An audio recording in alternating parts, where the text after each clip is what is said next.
Hello, അസ്സലാമു അലൈക്കും.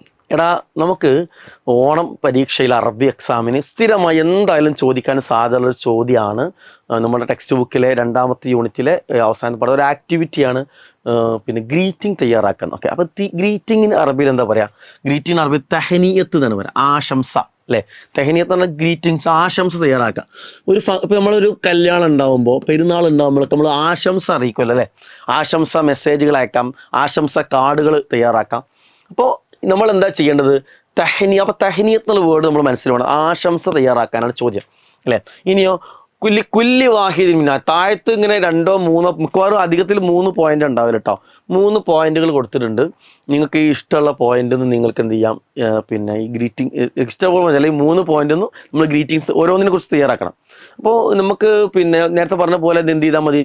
ഇപ്പോൾ ഇതിൻ്റെ ഒരു സബ് ഹെഡിങ് എഴുതിയിട്ട് നമ്മൾ എന്ത് ചെയ്യുന്നു, പിന്നെ ഒരു ഗ്രീറ്റിംഗ് എഴുതിയാൽ മതി വരി. പക്ഷെ കുറച്ച് നല്ലത് ബോക്സിൽ എഴുതുന്ന കുറച്ച് വൃത്തി. അപ്പം നമ്മൾ എന്ത് ചെയ്തു, ഒരു വൃത്തിയിൽ ഓരോന്നിനെ കുറിച്ച് കേട്ടോ, ഓരോന്നിനെ കുറിച്ച് തയ്യാറാക്കാൻ വേണ്ടി ഒരു വൃത്തിയിലൊരു ബോക്സ്, ഇങ്ങനെ ഒരു 3 ബോക്സ് വെച്ചാൽ ഒന്നിന് 1 മാർക്ക്, മൊത്തത്തിൽ 3 മാർക്ക് ചോദിക്കാം.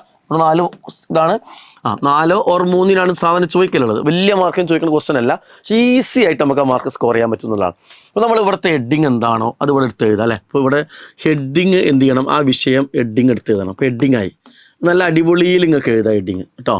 ആ ഹെഡിങ് അടിപൊളിയിൽ വലുതാക്കിയിട്ടൊക്കെ അടിപൊളിയിൽ എഴുതാം. ഓക്കെ, ഇനി വേണ്ടത് ഈ ഈദുൽ അദ്ഹ, ബലി പെരുന്നാൾ, ആമുൻ ജദീദ്, ന്യൂ ഇയർ, ഓണം എന്തും ആയിക്കോട്ടെ, ഇതുമായി ബന്ധപ്പെട്ടിട്ടുള്ള ഒരു മെസ്സേജാണ് താഴത്ത് എഴുതുന്നുണ്ട്. 1 or 2 വരി എഴുതാം. അപ്പോൾ ഈദുൽ അദ്ഹയ്ക്കാണ്, ബലി പെരുന്നാളല്ലേ, അപ്പോൾ നമുക്ക് തക്കബ്ബൽ അല്ലാഹു മിന്നാ മിൻകുന്ന് എഴുതാം, ഈദ് മുബാറക്ക് എന്നൊക്കെ നിങ്ങൾ ഐഡിയക്ക് നിങ്ങൾക്ക് എഴുതാം. നിങ്ങൾക്ക് കോമൺ ആയിട്ട് എഴുതട്ടോ. ഞാൻ എഴുതി തരാൻ പോകുന്ന 2 സെൻറ്റൻസിന് പ്രത്യേകത, ഏത് ഗ്രീറ്റിങ്ങിലും എഴുതാൻ പറ്റിയിട്ടുള്ള ഒരു വാക്കാണ്. ഓക്കെ,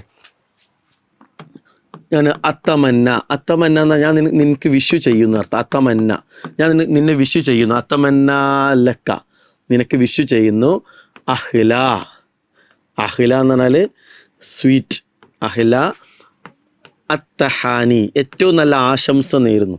ഇത് നിങ്ങൾക്ക് ഏത് ഹെഡിങ് ആണ് ഇവിടെയെങ്കിലും, ഇതിൽ ഏത് ഹെഡിങ് ആണെങ്കിലും അതിന് ഈ മെസ്സേജ് ഫിറ്റ് ആവും. ഓക്കെ, ഇനി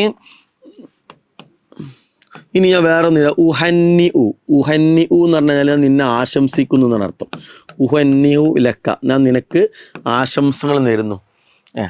അതിനൊക്കെ ഹയാത്തൻ, ജീവിതം, സഈദത്തൻ, സന്തോഷം നിറഞ്ഞ, ഉണ്ടാവും, ഹാപ്പി. ഞാൻ നിനക്കൊരു സന്തോഷം നിറഞ്ഞ ജീവിതം നേരുന്നു. ഇതിലേതിലും പറയാം കണ്ടോ. അപ്പം ഞാൻ അങ്ങനെ, ഇപ്പം നിങ്ങൾ എന്ത് ചെയ്യുക, നിങ്ങൾ ചെയ്യേണ്ടത്, നിങ്ങൾക്ക് ഇങ്ങനെ 3 തരും. 3 തരുന്ന സമയത്ത് ഇത് 3 വലുതാക്കിയിട്ട് സെൻറ്ററിലോ അല്ലെങ്കിൽ മേലെ ഹെഡിങ് ആയിട്ട് അടിപൊളിയിൽ കൊടുക്കുക. ഏത് ഹെഡിങ് ആണ് അത് കൊടുക്കുക. ഒന്നിനും ഓരോ ബോക്സ് വേണം കേട്ടോ. അപ്പോൾ ഒരു ഹെഡിങ് കൊടുക്കുക. അതിൻ്റെ താഴെ നിങ്ങൾക്ക് ഇതുമായി ബന്ധപ്പെട്ടിപ്പോൾ അല്ലേ, ആമിൻ ജദീദ് ന്യൂ ഇയർ എന്ന കുല്ലു ആമിൻ വ അൻതും ബിഖൈർ, ഹാപ്പി ന്യൂ ഇയർ അല്ലെ, കുല്ലു ആമിൻ വ അൻതും ബിഖൈർ എന്നാണ് പറയുക. ഓക്കെ, അപ്പോൾ പിന്നെ ഓണം സഈദുൻ, ഹാപ്പി ഓണം എന്ന് പറയാം. അപ്പോൾ ഞാൻ പറയുന്നത് വെച്ചാൽ അങ്ങനെ നിങ്ങൾക്ക് അറിയണത് നിങ്ങൾക്ക് എഴുതാം. അറിയാത്തത് ഇതിൻ്റെ കൂടെ നിങ്ങൾ കോമൺ ആയിട്ട് കൊടുക്കാൻ പറ്റിയിട്ടുള്ള 2 സെൻറ്റൻസാണ് സാറ് പറയുന്നുള്ളത്. അപ്പോൾ ഈ രീതിയിൽ ഏത് വിഷയമാണ് വിഷയം എടുത്ത് എഴുതുക, അതിൻ്റെ താഴെ നിങ്ങൾ എന്ത് ചെയ്യുക, ഇതിലേതെങ്കിലോ അല്ലെങ്കിൽ നിങ്ങൾക്ക് അറിയുന്ന ഒരു ഗ്രീറ്റിംഗ് എഴുതുക. ഇങ്ങനെ ചെയ്താൽ നിങ്ങൾക്ക് എന്ത് ചെയ്യും, 4 മാർക്കിലോ 3 മാർക്ക് ഈസിയായിട്ട് സ്കോർ ചെയ്യാൻ പറ്റും. Okay, all the best. അസ്സലാമു അലൈക്കും.